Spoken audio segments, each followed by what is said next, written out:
So just a quick disclaimer before this video starts, I failed to mention that you do need a graphics card of what I would recommend is a 980, 980 Ti, 1070 and higher, just to be able to run this monitor, and I don't reel off the tech specs in this video. This isn't for that. I assume you've done your research. I do mention this at the end of the video, but I assume you have done your research on what this monitor contains. I do reel off some of the tech specs and the most important information that I found when picking the monitor, but I just thought I'd let you know that now before you got into the video. I've run the PG348Q, it's a mouthful, for 2 weeks now. I think I'm ready to give my thoughts. Setting up the monitor was fairly easy, but saying goodbye to my old monitor was hard, since I actually liked it, and I still do. There's nothing wrong with it. I still haven't said goodbye really, it's just sitting facing the wall in my room for now. I kept it initially just in case I wanted to revert back to the old monitor, but obviously I haven't yet. I did try using both, but it just doesn't work because of the size and resolution difference. The first thing I noticed about this new monitor is that it's very deep, much deeper than my previous monitors, but I was just excited and I just didn't care, so I just put it on my desk anyway. It blocked my microphone stand at first and impaired the quality slightly, just because I was more of a distance away from the microphone. And just because I was at a distance, I had to sit closer, but sitting that close to an ultrawide isn't good, because you have to move your head.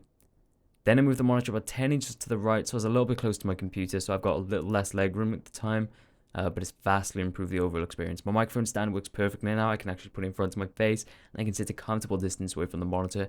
That's made a world of difference. I've enjoyed it since. It's a beautiful monitor. There's a nice industrial design with great specs. They're not perfect specs, but one of the best. But not everyone likes the design of this monitor. It might actually be one of the most criticized parts of this monitor. Some people prefer like a sleek, modern, minimal design, but this is very showy. And for the price, I'd want something that's showy, honestly. But the base is extremely sturdy and very, very premium. It's actually one of the reasons I haven't wall mounted it. Despite it being so close, I still want to wall mount it, but I just don't want to, just because the base feels like it's a big part of the money. The base has a red light on the bottom, which you can turn off. You don't have to keep on, but it's probably part of the cost also.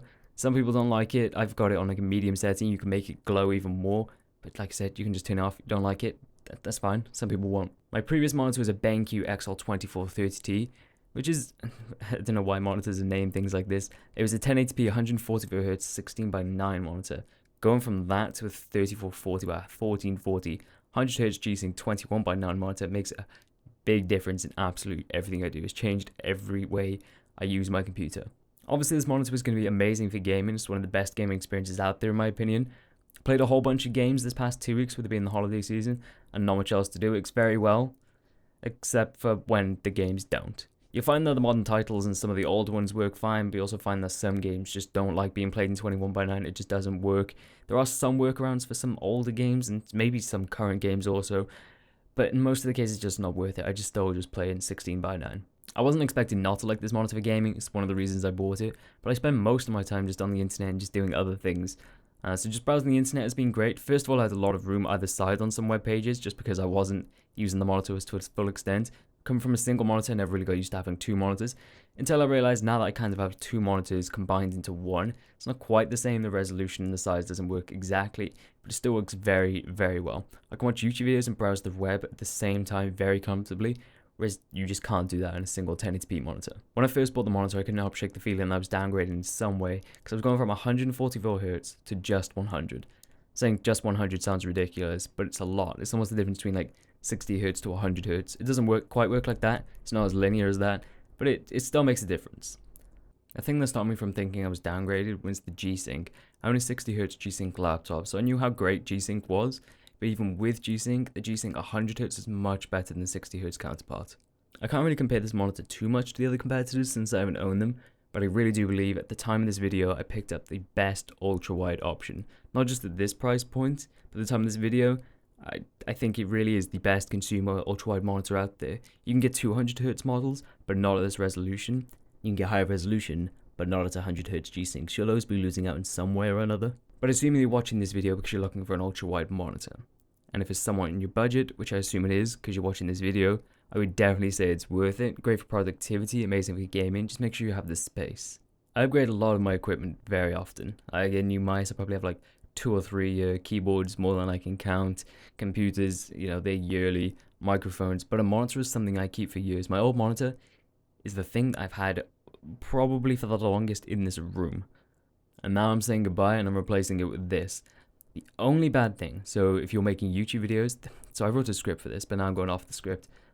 If you make YouTube videos, then obviously playing ultra-wide, you won't be able to upload videos in ultra-wide because nobody watches videos in ultra-wide. You're a very, very small niche at the moment. You can upload 21:9 videos, and if you're on a 21:9 monitor, you can watch 21:9 videos, but nobody does. Everybody is on 16:9, so perhaps it's not great for that. But any sort of productivity or any other sort of content creation, it's really good.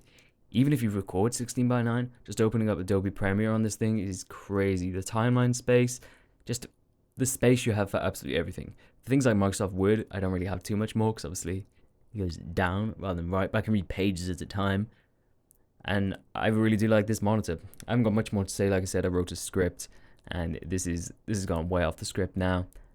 But this whole point of this video wasn't to just read off, it's got DisplayPort, HDMI, USB 3.0, headphone jack, built-in 2-watt speaker, 100 Hz, 1000 to 1 contrast. I didn't want to just reel off tech specs. You're watching this video because you've done your research, I assume.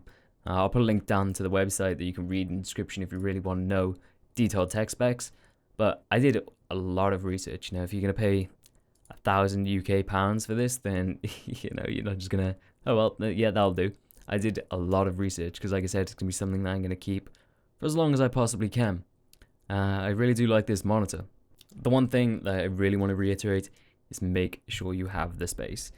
There's someone on the Amazon, I'll put it on the screen if I find it, but he actually said how deep the monitor was. I haven't got anything to measure it, but it is quite deep. My desk isn't too deep, but it works very well for me at the moment, but it didn't at the start.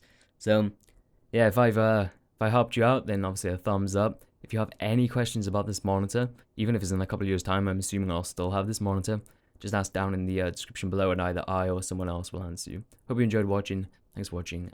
Goodbye.